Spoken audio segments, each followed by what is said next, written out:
Today in India's Infra segment, we'll talk about capital goods. The capital goods sector was on an upswing since March 2002 due to investment having taken place in the infrastructure, oil and gas sector, power sector, steel plants, automobile industries, etc. The capital goods industry has evolved over these years in terms of competitiveness by consolidating. Due to its strategic importance for the country, it is essential to encourage manufacturing of capital goods rather than import and enhance the value addition and technology transfer. To talk in detail on this subject, we have with us Mr. Mehul Patel, Managing Director, Anupam Industries Limited. Good evening, Mr. Patel, and welcome to the show. Thank you. Mr. Patel, first of all, tell us how has been the growth in capital goods sector in recent years and what are the major issues that this sector is facing? Nowadays, since last 1.5 years, the economic situation has slowed down, and the pace of the investment in the infrastructure industry, the power sector, there has been quite a bit of slowdown in last 1.5 years. This has affected capital good industry substantially in terms of shrinking of the top line, shrinking of the margins. There has been a liquidity issue. So basically capital good manufacturing industry is passing through a bad phase of time currently. How do you see growth prospect in capital goods sector in coming years? Yeah, unfortunately, we are passing through the bad phase, but I think this is purely a temporary thing. We will get over this time phase very shortly. India cannot afford to have this economy going on for a long time. In any case, India need a huge infrastructure. There is a huge infrastructure need for the India as a country, and there has been an ambitious plan of $1 trillion investment. Apart from that, there has been a substantial shortfall in the power sector, and there is a huge need in the country for putting up the power project in the coming year. With this scenario, I am sure the looks are going to be turned around very soon, and there will be a substantial growth prospects for the infrastructure industry and the power segment and the port sector segment as a whole, and this will translate the capital good industry into a substantial growth opportunity for the entire industry. There's a manpower shortage in construction as well as equipment manufacturing industry. How much the National Skill Development Program be helpful in meeting the requirement of skilled operators, technicians across the construction equipment industry?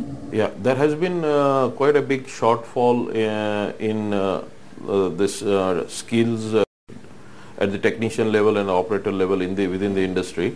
Of course, the National Development Program will help to certain extent. As the requirement is quite huge, it cannot fully cover up. The best way is the big companies and corporate should invest more and more in training, in-house training and developing the skills, which could be solve two purposes. One is the CSR, and second is it will feed the industry the required skill in terms of at an operating level. Now coming to Anupam MHI, which are the major equipments of MHI in material handling equipment segment? Yeah, Anupam MHI is a joint venture company between Anupam Industries Limited and Mitsubishi Heavy Industries Japan. The products of the joint venture company is the port cranes, mainly the ship-to-shore crane and rubber tire crane. And this is the first company in India to enter into this project, and the infrastructure what we are creating for this business is the first in the country and very few in the world. And this venture of Anupam MHI will not only substantially help the Indian port sector, but also will put India as a country into the port equipment segment globally. How have been the order books of Anupam MHI so far? So far we have got two large contracts from one government sector port, largest, which is JNPT, and one from the private port Krishnapatnam.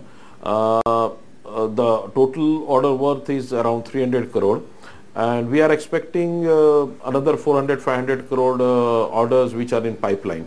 Material handling equipment market is expected to grow significantly in India, Middle East, Asia and Latin America. How are you planning to tap these markets? Yeah, Going forward, of course, India, there is going to be a substantial growth. So we have a well after-sales service network in almost all the major cities. In Middle East, Latin America, and Southeast Asia, there is expected to be a substantial growth. So what we have done is we have opened up the offices in Dubai, Saudi Arabia, Qatar. We already have a very strong local agent in place in South Korea, in Malaysia, in Brazil, and we have started the marketing activity quite aggressively, and we have started getting breakthroughs in terms of many orders for the Middle East. We have got one large contract from Brazil, from one of the largest shipyard. We have also started getting the contracts from the EPC companies like Hyundai and others from Korea. So we will go on encashing these breakthroughs by more aggressive marketing activities in these territories. Thanks, Mr. Patel, for joining us in this program. With this, we come to an end of this edition of Power News. Keep sending us your suggestions and views at powernews@znetwork.com or call us on 011-405-60701. As always, we look forward to your feedback. Do join us next week for more news and updates. Till then, goodbye and take care.